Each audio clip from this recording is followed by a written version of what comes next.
This is I Should Be Writing, Season 22, Episode 13. Well, I should be writing. I should be working on my craft. I should be writing. I should be submitting my next draft. But I'm sitting home watching Doctor Who. And hello there. This is I Should Be Writing, the podcast for wannabe fiction writers, and I am your host, Mur Lafferty. And when you get advice from people on the internet, make sure they have credentials. I've been podcasting since 2004, and I've been writing professionally since 2012. And I've gotten award nominations and a couple of awards in podcasting and writing. So I just try to tell you to get out of your own way on this podcast. But considering that it's very hard for people just to hear one little bit of advice and then go off and change their lives, I find different ways to say get out of your own way every week around 3 p.m. Eastern Time on twitch.tv/MightyMur, or you can subscribe to the podcast. I have been on a month-long break-ish. Taking breaks is hard, you know? And it's not hard for the reason you think. It's, I was going to take a break and focus on my writing. I had a deadline to make a new outline for my current book. So I thought, I'm just going to step away from podcasting and not have it distract me this month. And well, I forgot I had an interview scheduled, which I still haven't produced. I need to do that.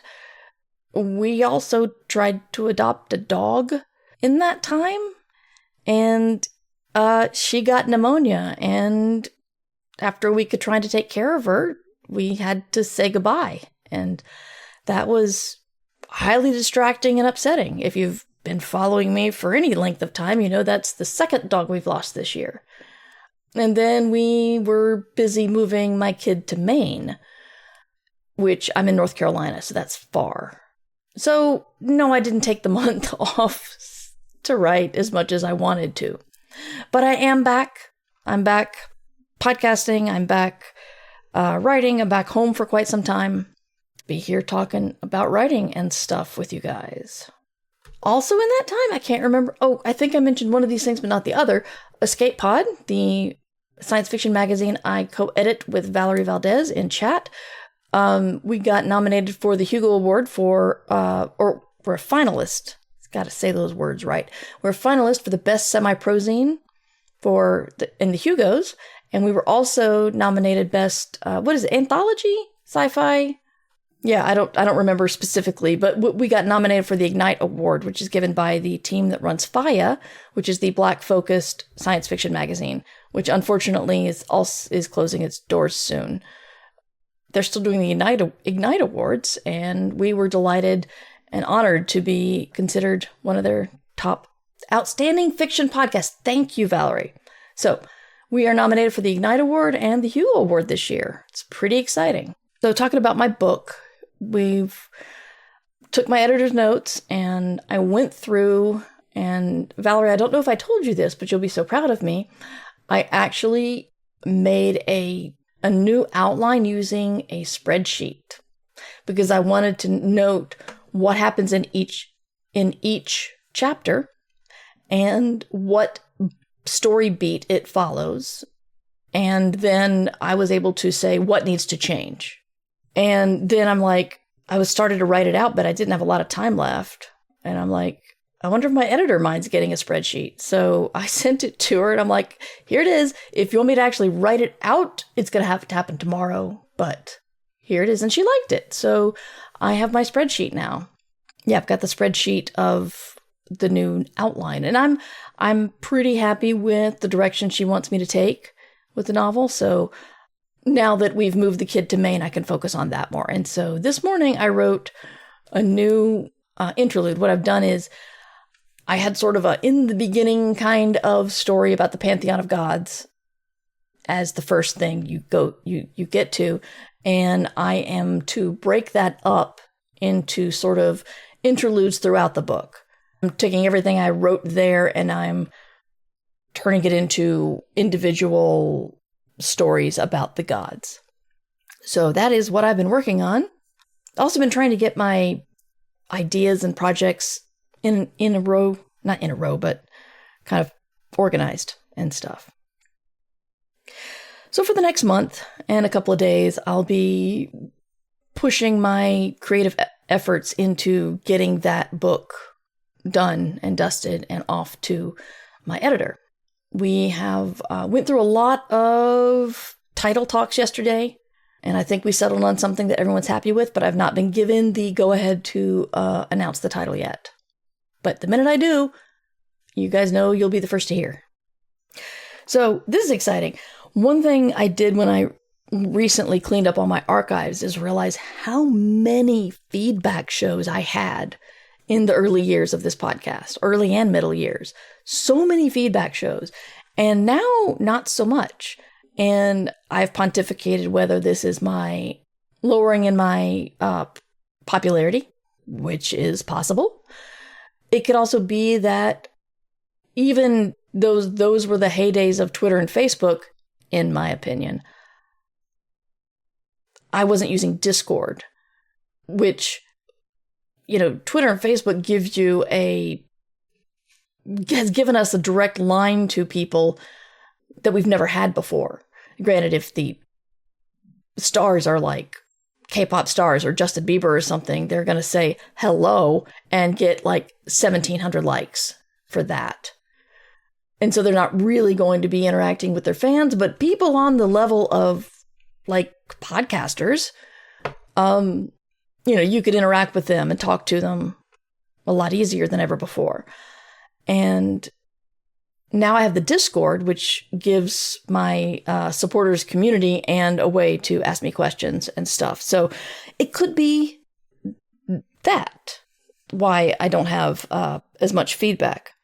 But I'm bringing this up to say, in fact, I do have a feedback letter with a question. And it did not say whether I could or could not. I was hoping you could answer this on the show. Okay. This is from Mark. I was wondering, how does one get over not writing? I guess you could call it a writer's block. I'm not entirely sure that it is. I just don't feel like writing. I stopped sometime in the middle of the pandemic, but I did release one book. And I had a kid who takes up 99% of my energy now, but I haven't gotten back to it. It's not that I don't want to or plan to, it's just that I have less of myself or my own time and schedule now. I honestly don't know. You had a kid, that implies that, you have a baby now, which is a big difference. Something I remember from the baby years is that it feels like it will last forever because you don't have a lot of sleep, and so your concept of time is just thinned out and spread, and just you think you're going to be not sleeping through the night and changing diapers forever. That's not going to be the case. The kids will demand different parts of your brain and time as they go through different developmental phases. When they're 16, you're usually not worried about them ever learning how to use the toilet, but you're probably worried about problems at school or getting into colleges or something. So first, give yourself some grace. It is really, really hard to be a new parent and continue any sort of creative pursuit if you are one of the people giving good attention to the child. This is why I hate anybody pointing out how people are coddled today, because look at all of these famous dude writers in the past and what they achieved. And I'm like, did they do anything involving child raising? Or did they just... I want to punch the person who's like, Tolstoy had 6 kids. I'm like, yeah, did he raise them? Anyway, that is another rant of mine. Someone in chat is saying, I came in time to be personally not attacked, but talked to, except I don't have kids as an excuse. There are various things in life that swell and take up our time. My husband's retired and he's learning this. How are my days full? How am I worried about getting stuff done when I'm here all the time? And your mind just does that. My mind seems to want to fret about stuff. even when there's really nothing to fret about. But I'm like, oh my God, look at all this stuff. I think it's that ADHD needing the dopamine, so it throws me into false crisis mode. I am not a medical professional, mental health professional. I just know what my brain does. I want to say one more thing. First, if you do have something like children, like babies, like a bad phase in someone's life, it will more than likely end. And it'll end in a way that, now my kid is 24. So I'm looking back at like the 22 years I've had where I wasn't in like no sleep, lots of diapering mode. And those 2 years seem small in comparison, but I remember how it felt when I was in them. The second thing is, and this is the thing that's really hard to talk about, but it's legit. Maybe you don't want to be a writer right now. That is it's a very difficult decision to come to. And that's why I say right now. Maybe you'll just decide not to do it, but that doesn't mean you can't do it again in the future. And writers don't like to talk about it. I think it's because we have this sort of superstition of if someone else quits, that means I could quit. And I don't want to quit. So I'm going to be against you quitting. When I went to Viable Paradise back in cough, a couple of years ago, I remember coming home and was still like sending mass emails to all of my friends from, I want to say camp, but no, Viable Paradise. It's viable. I don't know if I say that slowly enough because people always hear Bible and then wonder a lot about me because I'm not a very overtly religious person, but Viable Paradise is a week-long writer's workshop. So one of the people in my group said, one thing that Viable Paradise taught me is that I don't want to be a writer. I don't want to do this. This is not where I want to put my creative energy. And my first thought was, you can't do that. You can't quit. And you get that like sort of army mentality of quitting's for losers. You can't quit. Your nation is depending on you, son. And she wasn't a son, and I was not in the army. And the nation does not depend on her writing. I'm sure it was quite good, or good enough to get into Viable Paradise anyway. But, she went through the decision-making process of maybe it's not for me. And I've done that, deciding that something creative is not for me. I went through a drawing class once because I can't draw. And I thought maybe if I get taught, I will draw. I did very poorly. I'm not an artist. I also tried to learn the violin a couple of years ago. No. I was told by my very musically inclined spouse and kid that maybe I shouldn't start with the violin, but that's the noise I wanted to make. I didn't want to learn music or piano or whatever. I wanted to learn the violin. And, I learned some things, but once we got into like music theory and yeah, just no. It's kind of a sad decision because you think, I'm giving up. And at least the Western culture is just anti-giving up anything. Like, quitting is okay if it's not what you want to do. Okay, Kimmy in chat says, I don't know if it's just the state of the world that's made it hard for me to believe happy endings are possible. That is a very interesting thing.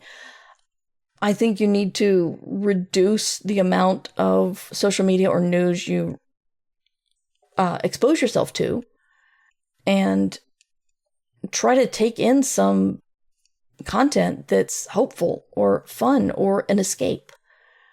This sounds like it's an ad for the multi-award nominated magazine Escape Pod, which I co-edit with Valerie Valdez, but it's not. But it is a place you can get fun science fiction. Still, there are people who are trying to bring good news in. I wish I had followed her, but you know how Instagram algorithm throws people at you that you don't follow, but they think you'll like it. And there was a woman like dancing around her room, singing songs about good news. And the only thing bad is it was too fast. Like she would say something good and then like up would come a news item, like a legit cite your source kind of thing. But then she'd go on to the next one and I'd be like, wait a minute, what was that about the ozone layer repairing itself? What? but you can find things about good news. I felt guilty about sticking my head in the sand for a little while, but then I thought, there's not a lot I can do about this. Anything that's on fire right now. And the world is not benefited by me being depressed. I mean, I know I'm going off topic here, but I realized there was a problem when I was reading about, remember when that Muskie boy took over Twitter and then fired everybody and did not adhere to what he'd promised? I started reading about the fallout from that. I did not work there. It happened, this was months after, maybe even over a year after it had happened.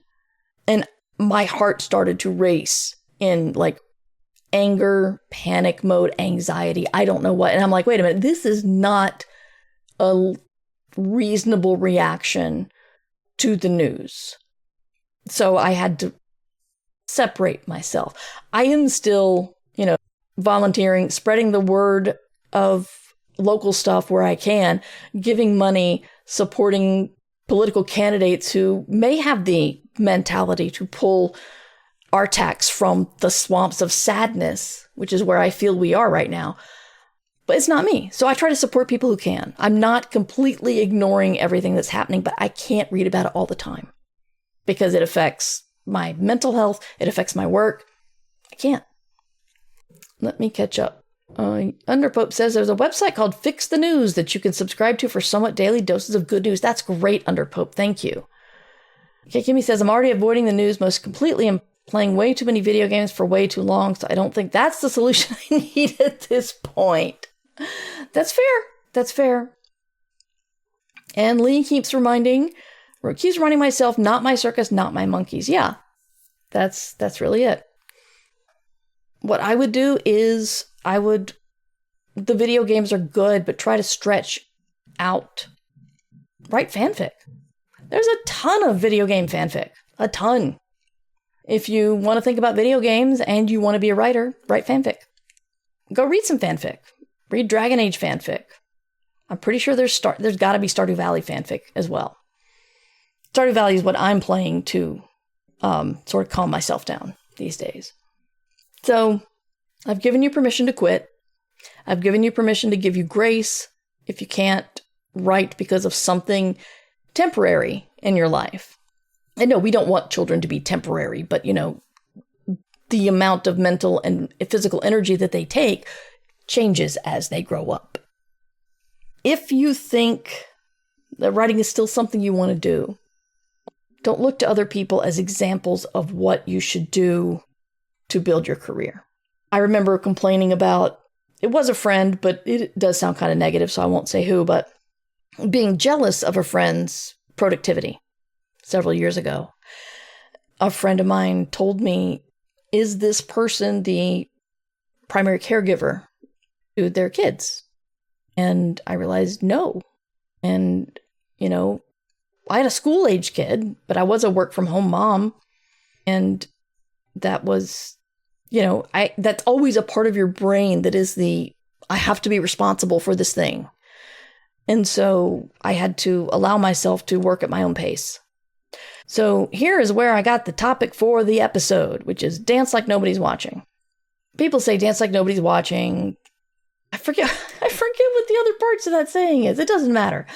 What's funny is, anybody who ever thinks I don't want to dance at a party because I look stupid. And then everyone around them's like, no, you look great. You look fine. Dancing is just dancing. Just go out there and move your body, blah, blah, blah. I literally was told this by a friend. And when I went out on the dance floor, he laughed at me because I could not dance. And I'm just like, just people who validate my anxieties, just like, I don't know. So maybe someone will laugh at you. But the point I'm trying to make here is I have friends who stream and they have under 10 viewers, usually, often under 5. And they're more consistent than I am. And I realize they're doing it. I mean, I haven't asked them, but it's like they're doing it to do it. They're not trying to make it their career, but if you are trying to make writing your career, I don't recommend you do this all the time. But essentially, it's like no one's watching you. No one's watching you. Think about that. Nobody cares. Nobody's watching you. No one's going to judge what you write. No one's going to care if you write a vignette about weird sex stuff. Disneyland. I'm getting weird here. I'm just saying you can write whatever the hell you want. No one's watching. No one's going to judge. It's not going to be too stupid or hard to follow or offensive or meandering or dry. Not going to be any of those things because no one's looking at it. And that's hard to do, especially if you have had some published books or published short stories or whatever, because you think the next thing is going to be released to my readers. And this is something really hard for me because I keep thinking, I want this to be my career. So everything I work on should be considered for the market. Just, it's the ditch digging. It's the artist's career thing. But I also know that when I'm not worried about how things are going to be received, I'll do more interesting stuff. And then maybe I can release it to the public or I can release it to Patreon. But I've had to say, I may not release this to anybody. And when I'm not worrying about all of these things, then it's easier for me to write. I said, you can write fanfic. You can write the end of a book that you like, but you didn't like the end. You can bring someone back to life when you were really sorry they died. Really don't worry. I am way behind on chat. Hello, Beth. Writing tool question. Which writing software do you prefer? I'm getting back into writing and can't imagine holding all my notes and plot points into a Microsoft Word doc. Scrivener. I love Scrivener. I love it a lot. It is now for Mac and Windows, and you can, and I think there's an iOS version, but I don't like that one very much. But it helps you keep things in order. It helps you make notes in the margins. Loading it is not a problem. So if you've got like a 200,000 word book or a 100,000 word book with a lot of comments, it's not going to be this behemoth that slows down your computer.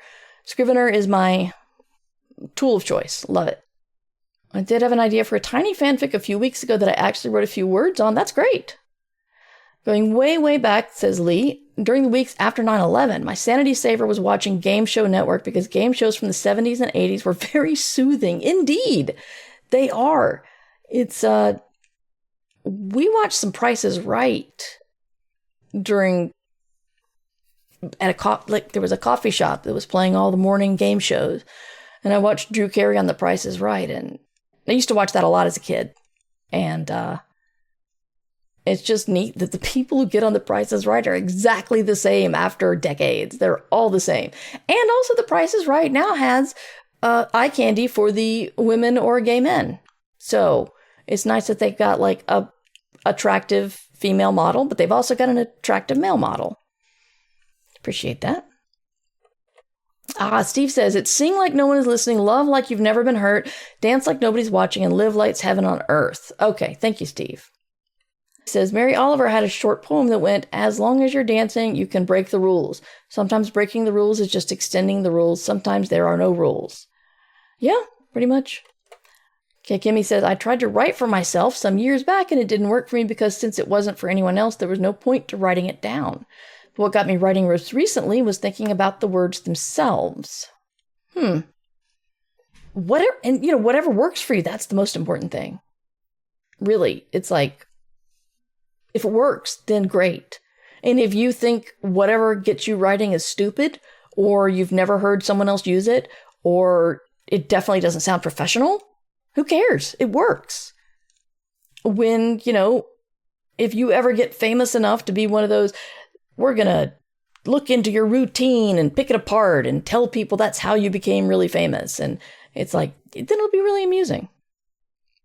Says my car club friend keeps plugging away with her books, just released her 11th novel. That's great. Steve says, I found the original Dance Like No One's Watching quote. You've got to sing like you don't need the money, love like you'll never get hurt. You've got to dance like nobody's watching. It's got to come from the heart if you want it to work. Yeah, that's it. I have a friend who launched a Kickstarter a couple of months back. Not Kickstarter, Patreon. And he is working diligently on it. He posts every day.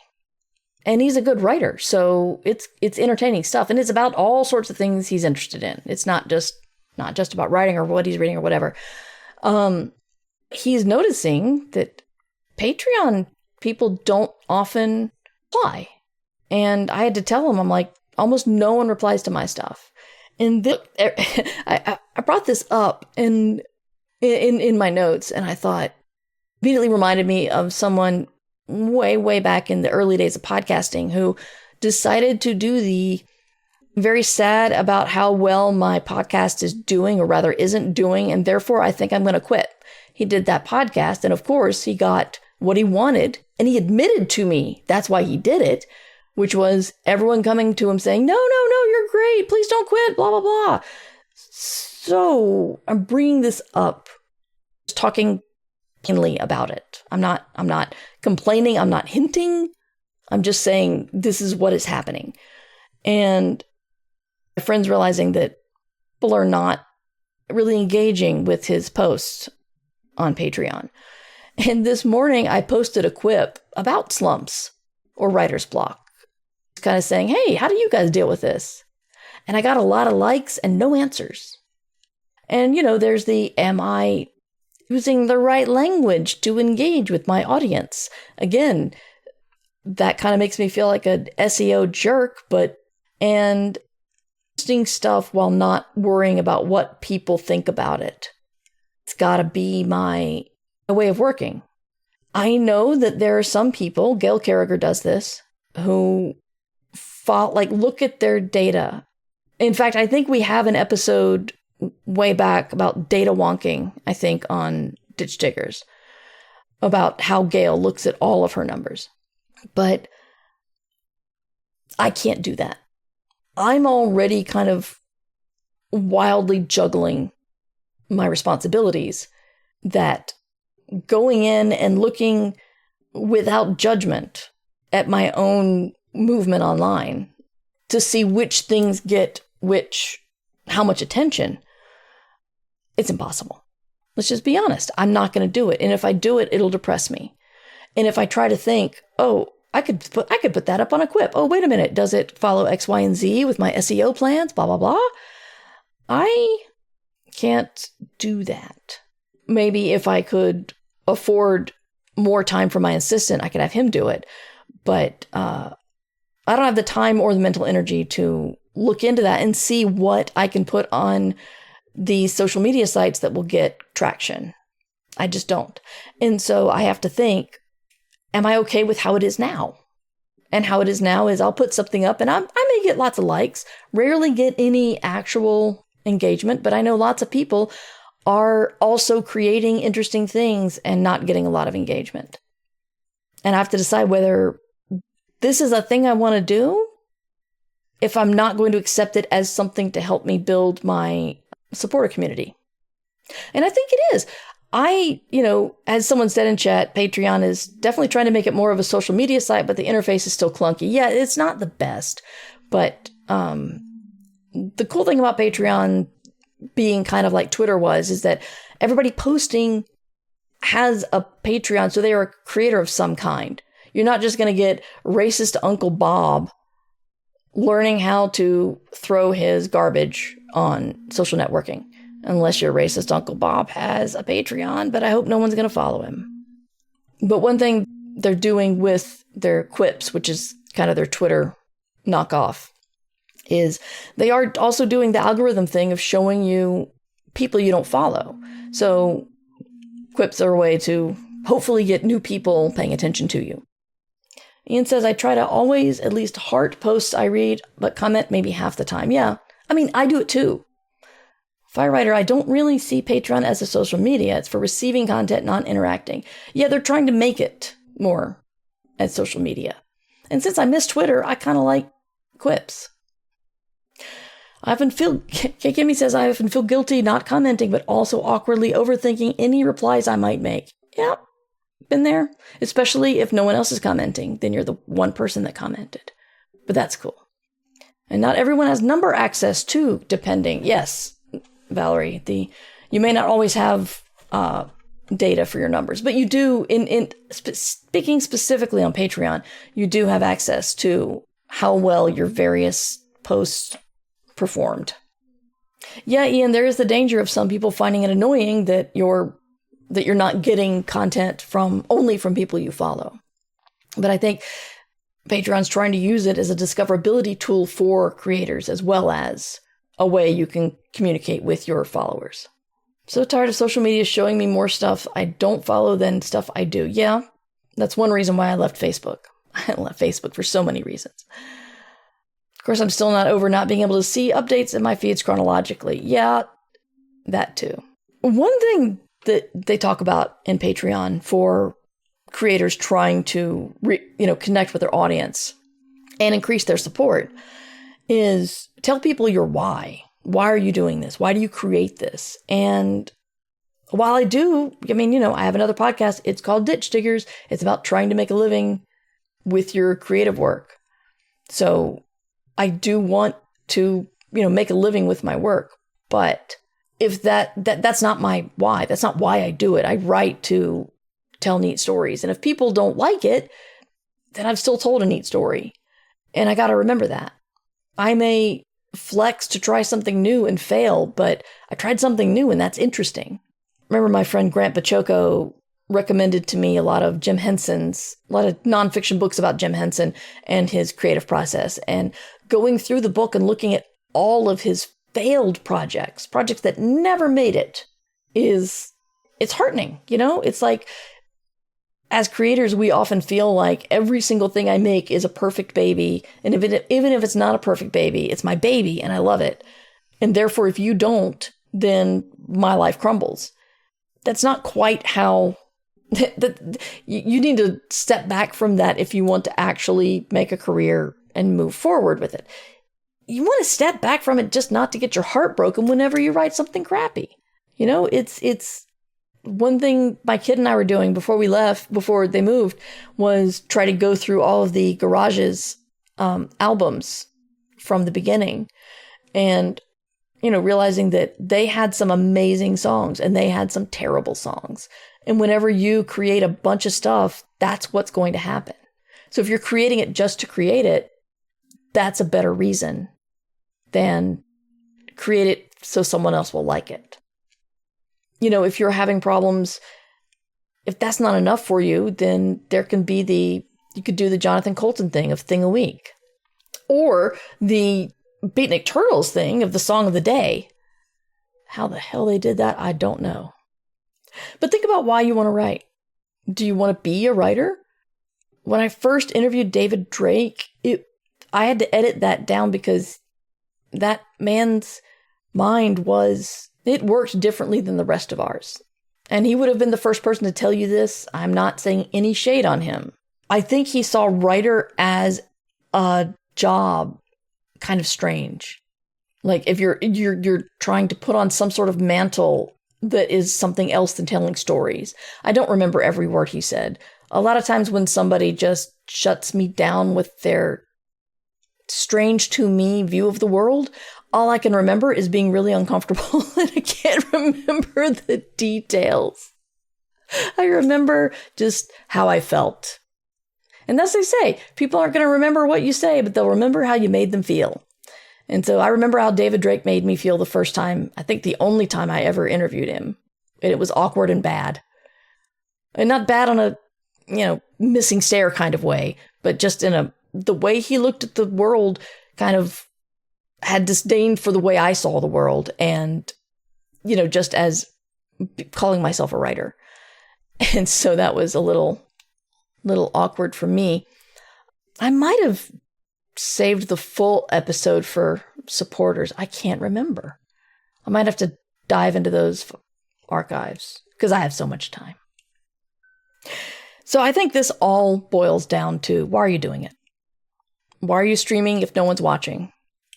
Why are you writing if you're not going to release it online or send it to a magazine or an agent or something? A lot of us just want to tell stories. Like the whole, like your mind won't shut up with its, wouldn't it be cool if? It just doesn't. And if your mind has stopped saying, wouldn't it be cool if? Look at why. And if the answer is your mind doesn't want to do creative stuff right now, that's okay. I remember an early Ditch Diggers when I talked to Elizabeth Bear, and I don't talk about this so much anymore, but early on, I said one of the reasons why I should be writing, why I created this podcast 21 years ago, was I was getting in my own way. I'd wasted, 10 years from college not writing and still thinking in the back of my head, I want to be a writer. Someday I'll be a writer. And I had just gotten in my own way over and over and over again. And so when I realized that's what was happening to a friend of mine who would not join a writer's group with me because she was afraid everyone would steal from her, that's when I started the podcast. And I was talking to Elizabeth Bear about this, and she's like, maybe you needed those 10 years. Maybe you needed to not write during those 10 years. You learned something, you grew up, something,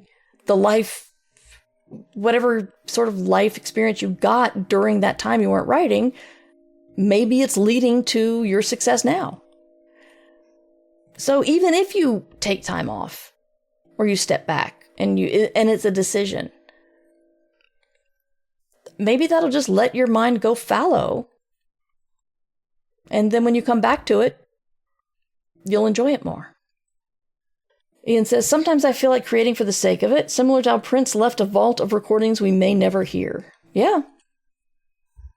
I did not know Prince did that, but it doesn't surprise me.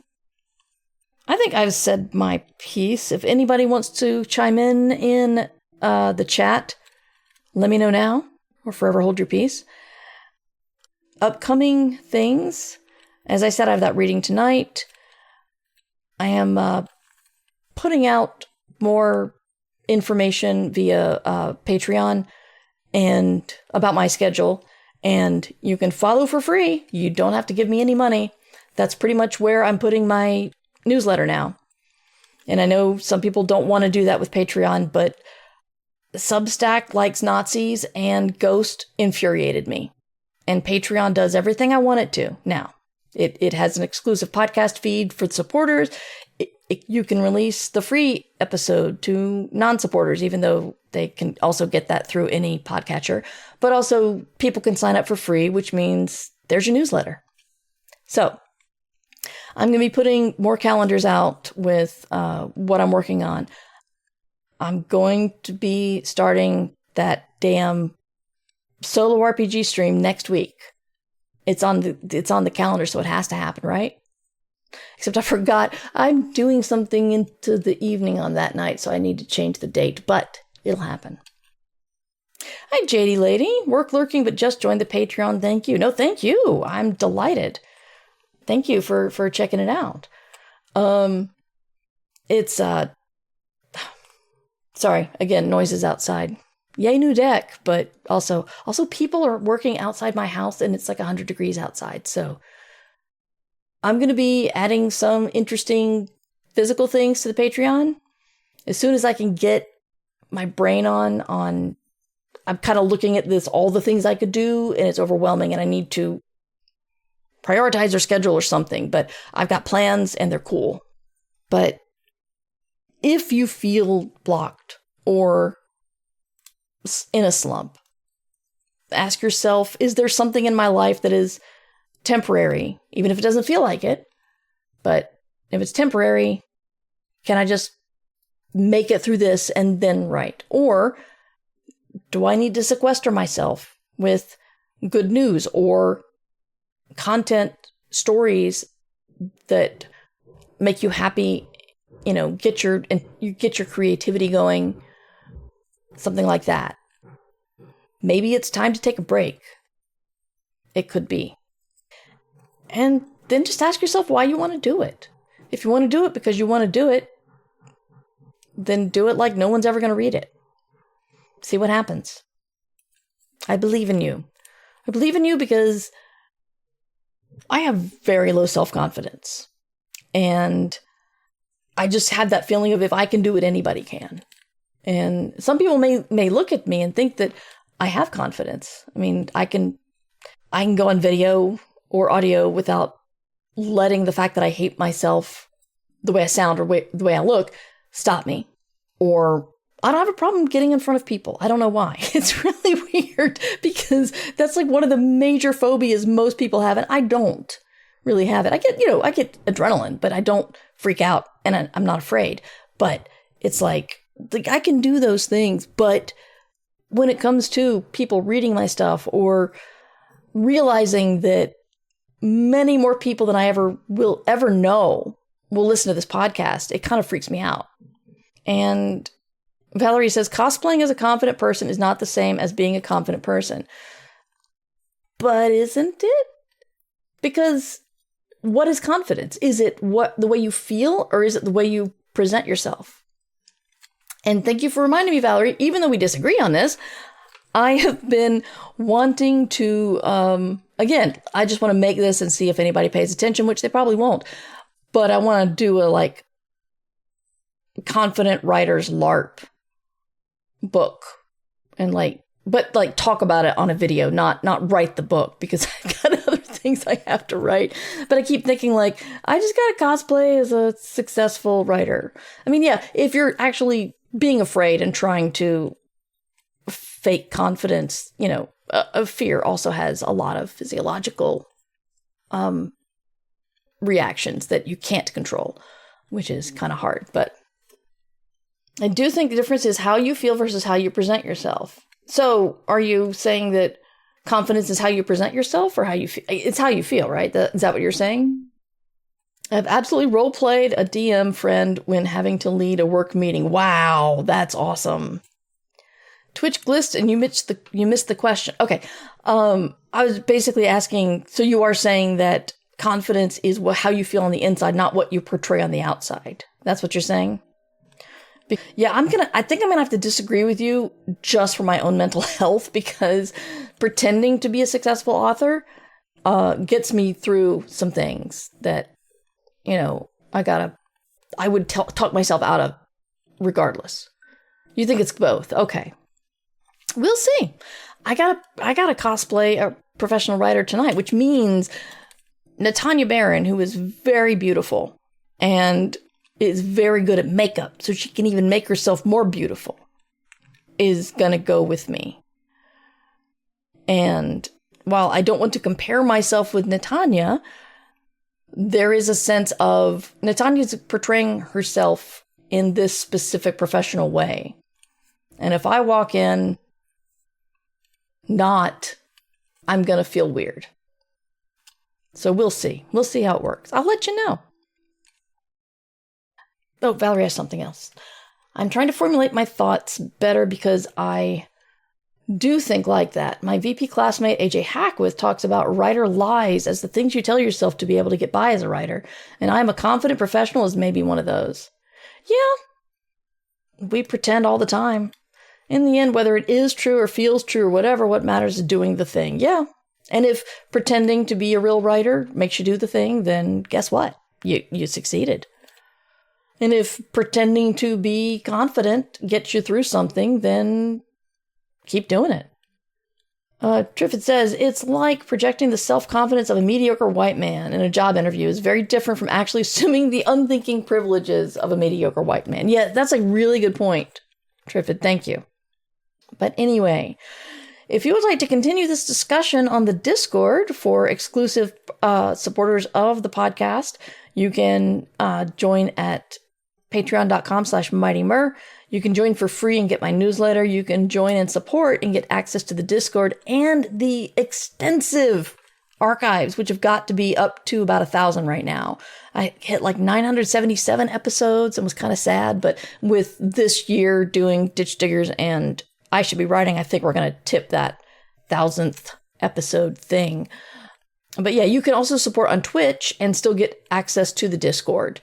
I've got that tied together. So you can either support me on Twitch or Patreon or tell a friend. You know, my new idea is I'm going to be making merch it looks like a postcard, but really it's 2 bookmarks and they're just attached together. And all I want you to do is keep one and give one to a friend. That's my new goal. So thank you guys for engaging. If you ever want to write me or bring something up on the Discord, go for it. mightymur@gmail.com. And if you join the Patreon, you'll get information about the Discord. And you should be writing. Thank you for listening to I Should Be Writing, the longest running writing podcast in existence. This episode was made possible by the Fabulous, who support the podcast via Patreon or Substack. Join the Fabulous at patreon.com/mightymur or mightymur.substack.com. Theme music provided by John Anelio, art provided by Numbers Ninja, and podcast hosting provided by Libsyn. This episode is released under Creative Commons Attribution Non-Commercial No Derivatives 4.0 license. You can find all of my books and podcasts at murverse.com. I should be writing. I should be submitting my next draft, but I'm sitting home watching Doctor Who. Yeah, I'm sitting home watching Doctor Who.